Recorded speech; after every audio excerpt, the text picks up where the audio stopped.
Hi, my name is Frank Schaeffer.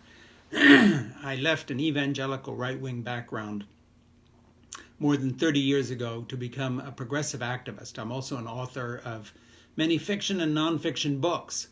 But today I want to say something that I think will be unfortunately true.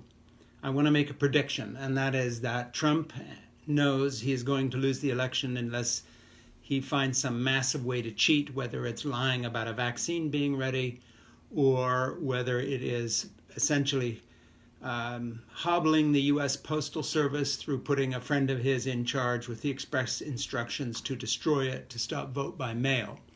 But I think all of that notwithstanding, even including Republican voter suppression and the rest of it, he pretty well knows he's going to lose. Now, I want to warn you.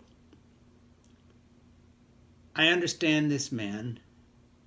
I've been there, done that. Back in my evangelical days, I was one of those people who essentially was prepared to sell his soul for both the money and the access to power that we had in the religious right in the 1970s and 80s, hobnobbing with Ronald Reagan, both Bush presidents, Gerald Ford, who invited my parents to come stay in the White House and they slept in the Lincoln bedroom, etc., etc. I know the drill.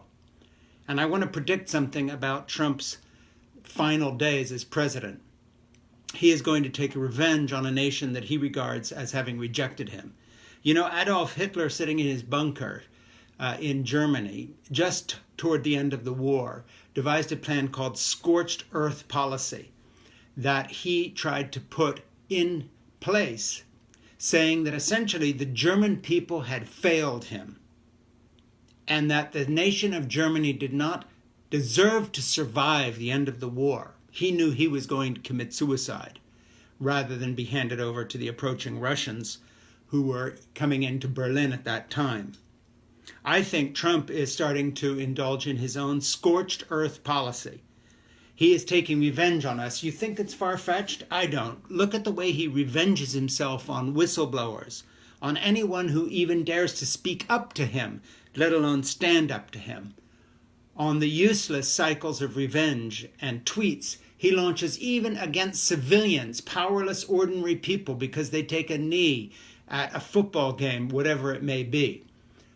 Trump is a lot of things, but he's not a forgiver, and he will not forgive us, the American people, for rejecting him.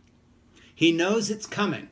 Expect him to do everything from executive orders trying to mess with the payroll tax to undermine Social Security and undermine our social welfare system, to continuing to deconstruct the post office, to undermining the credibility of our intelligence services by siding with Vladimir Putin.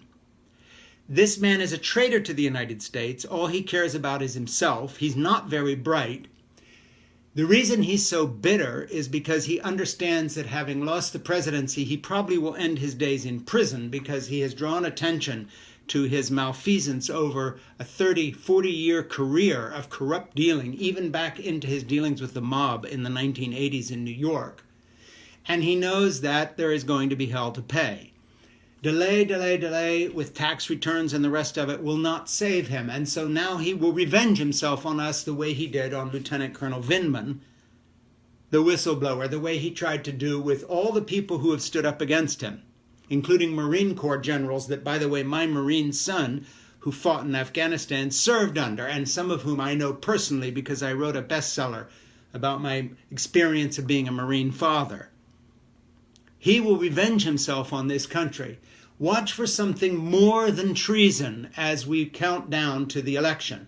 And after the election, during the interregnum between him losing and Joe Biden taking office, with the caveat of massive dirty tricks that could derail that, watch for the time between the election and January as a time of absolute chaos when he goes from sending veiled threats and mixed signals to his thug army of armed militia, Nazis, etc., white supremacists and others, to direct calls saying, let's stand up and refuse to accept the election. He knows that in the end that would not prevail. If nothing else, the U.S. military would come in and remove him, because there are still some generals in the Pentagon who take their oath seriously.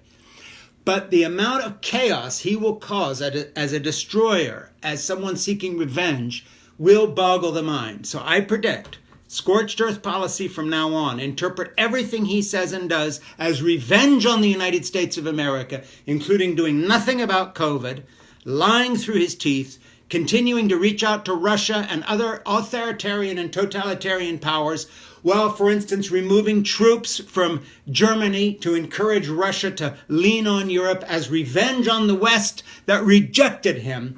He is into his revenge phase. This is Trump plus scorched earth. You heard it here. I'm telling you the truth. I know these people. I grew up with the religious right. They're a vengeful crowd. It's one reason they like Donald Trump. Just watch the way they conduct their church splits and what happens to the people who lose. He is coming after, not Colonel Vindman this time, but all of us. My name is Frank Schaeffer.